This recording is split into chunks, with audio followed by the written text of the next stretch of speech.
ಎಷ್ಟು ಖುಷಿಯಾಗತ್ತೆ ಅಂದರೆ, ಇವತ್ತು ಬರೀ ಒಂದು ಬೆಳ್ಳಿ ಪರ್ವ D25 ಮಾತ್ರ ಅಲ್ಲ, ನಿನ್ನೆ ಅಷ್ಟೇ ಹುಟ್ಟುಹಬ್ಬವನ್ನು ಆಚರಿಸ್ಕೊಂಡು ಅಷ್ಟೇ ಅಲ್ಲ,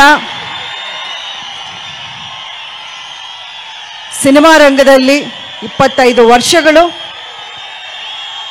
ಕಾಟೇರ ಸಿನಿಮಾ 50 ದಿನಗಳ ಒಂದು ಸಂಭ್ರಮ ಅದು ಆಗಿದೆ. ನೀವೇ ನೋಡಿದ್ದೀರಾ.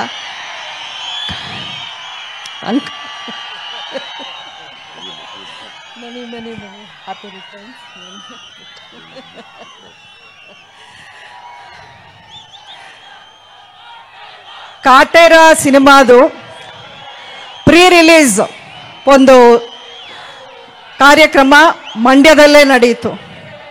ಆ ಸಮಯದಲ್ಲೇ ನಾನು ಹೇಳಿದ್ದೆ, ಈ ಸಿನಿಮಾ ರಿಲೀಸ್ ಆಗಿ ದೊಡ್ಡ ಹಿಟ್ ಆಗೇ ಆಗುತ್ತೆ. ಆ ಒಂದು ಸಂಭ್ರಮವನ್ನು ನಾವು ಮತ್ತೆ ಮಂಡ್ಯದಲ್ಲೇ ಮಾಡ್ತೀವಿ ಅನ್ನೋವಂಥ ಮಾತನ್ನು ಹೇಳಿದ್ದೆ. ಅದು ಈಗ ನಿಜಾನೇ ಆಯಿತು ನೋಡಿ. ನಿಮ್ಮೆಲ್ಲರ ಒಂದು ನಿರೀಕ್ಷೆಗಿಂತಲೂ ಒಂದು ಒಳ್ಳೆ ಸಿನಿಮಾ, ಒಳ್ಳೆ ಒಂದು ಪಾತ್ರ, ಅದಕ್ಕಿಂತ ಒಳ್ಳೆ ನಟನೆ ಅದರಲ್ಲಿ ದರ್ಶನ್ ಮಾಡಿ ಅವರ ಒಂದು ಈ ಒಂದು ಸಿನಿಮಾಗಳ ಒಂದು ಪಟ್ಟಿಗೆ ಕಾಟೇರ ಎಲ್ಲೋ ಕರ್ಕೊಂಡೋಗಿ ಕೂರಿಸ್ಬಿಟ್ಟಿದೆ.